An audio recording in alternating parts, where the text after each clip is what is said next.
Johan? All right, let's do it.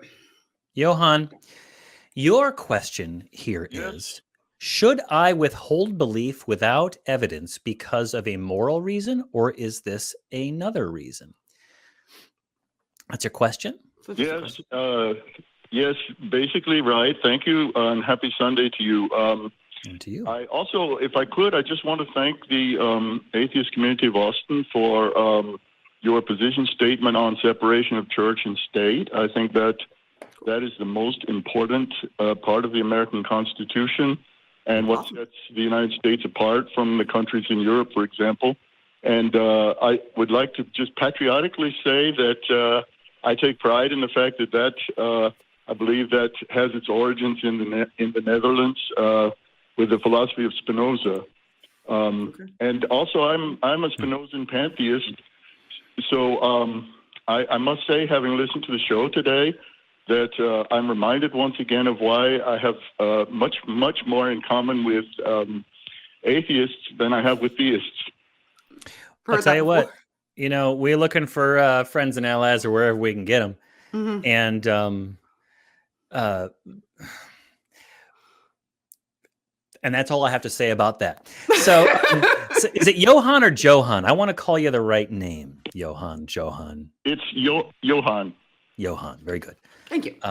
So should you withhold belief without evidence because of a moral reason, or is there another reason? Well, I guess it's a practical reason because I think you already do that. You withhold belief in various claims in life until you have evidence for it. I want to sell you this car. This is a great car. I'm charging you $10,000. You withhold belief that purchasing the car is a good idea for you, that the car is actually intact and functional until you have gone to investigate it and kick the tires, maybe bring a mechanic over to take a look at various doohickeys on the car to make sure that it's in good order. You do it already. Because if you don't do it, then you're going to be falling prey to every claim that comes your way. And you don't do a perfect job of it. None of us do a perfect job of evaluating all of the relevant evidence before we hold certain claims to be true. So I think it's practical. Now, does it rise to the level of a moral imperative? Well, if you care about living an informed life, I guess it could be a moral imperative.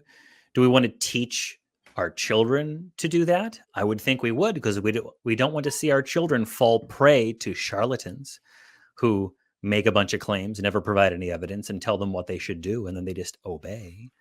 Does that answer your question? I think that's an excellent answer, and the example of the car salesman is a good one. I just would say there is another consideration, and that is that in the case of the car, we have a demonstrable outcome. One way or the other, I can buy the car and then find out that, it has all these problems that are going to require repairs, and it really wasn't worth the $10,000, and I've been taken. Right. So that's a claim with a demonstrable outcome. There are claims that have a demonstrable outcome which has not yet been demonstrated. And an example came up earlier in the show. This is the example of extraterrestrial life. Right. It could be demonstrated, but it has not yet been. And in this case, is my belief one way or the other a question of morality? And I ask it that way because of something Matt has said on occasion, and I don't want to saddle you with Matt's opinions, but I just ask you if you concur. He has said that a secular humanist foundation for morality can be based on the concept of well-being. Mm-hmm. And I agree with that. Not only do I agree with it, I think that's a descriptive and not a normative view of morality. And even those who say that morality comes from God, is really coming from human beings, and that's based on the concept of either individual or, in most cases, community well-being. It's what supports the group. So in the case of something that hasn't yet been demonstrated, or in the case of something which is entirely not demonstrable, for example, the previous caller brought up something that is not demonstrable. In my opinion, he asked the question, where do the laws of physics come from? Mm-hmm. That's not a demonstrable question. There's no answer. And so in this case, might be, I'm so sorry. Can I interrupt for a second? And I'm interrupting out of ignorance, not malice. It's just, I don't understand what connection we're assessing between believing things that are true and what is moral. And it sounds like, if I'm understanding correctly, like our definitions of morality would probably comport for the most part, about, well-being, group well-being and stuff like that. So I guess my question is, what's the connection that we're looking to make or refute between belief in true things and morality? Yes, thank you for steering me in that direction. It's just because I was like, I'm getting lost. We all want to be at the table here, yeah. Could you explain, please? The connection, I think, is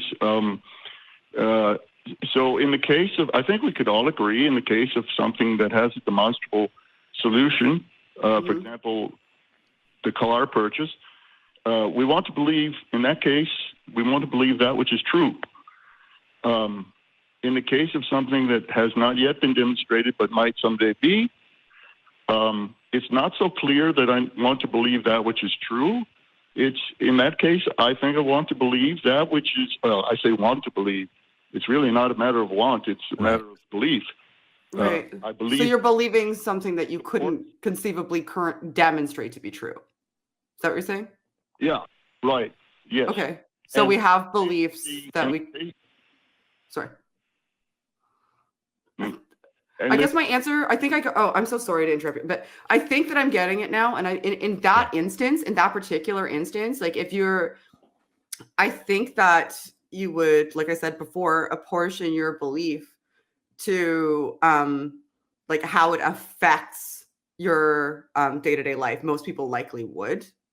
And if you didn't, if it was something benign that didn't have an effect on your day-to-day life, and there was no way to appropriately measure or assess it to come to a belief that you could, with any degree of certainty say is true or demonstrate that is true, I think that would be amoral. I don't think that would be either moral or immoral. If you were withholding belief, or were somewhere on the spectrum of withholding belief, I think it would be amoral if it didn't have a direct impact to how you live your life and interact with others. I thought of something, Johan. Yes. Supposing you had, and I am not accusing you of this, okay? Not even Mr. Batman. But suppose you had a belief that gave you some peace of mind, like there were two parts. One, if you believed that this was true, then you were going to get like a super reward and you were going to be awesome and everyone's going to love you and all that stuff. But you also you also believed that that a certain class of people did not deserve civil rights protections. Okay. So you had no way to prove that the first proposition was true, but you believed it for not rational reasons, but because of emotional reasons. It gave you peace of mind. It gave you the ability to sleep at night. And so then you went ahead and believed that was the second proposition was something that was worthy of believing. You did it. You believe it because it makes you feel good. There's no evidence for it. And then you took action upon that concept, on that belief. I would say not only is it amoral, I would suggest from a secular humanist perspective, that would be immoral, because you are preferring your own convenience and comfort over the well-being of a class of people who are now being denied protections under the law. That's very vague, but there's a lot of people that kind of do that, right? Well, I don't make the rules. God makes the rules. I'm just reporting what the rules are, and I believe that this rule book is accurate. So I'm sorry, I can't allow you to get married or to have housing assistance or to adopt children or to do all these other things. I think that's an immoral action from the secular humanist perspective. Now, from their theistic perspective, they're just following the rules, and it would be moral.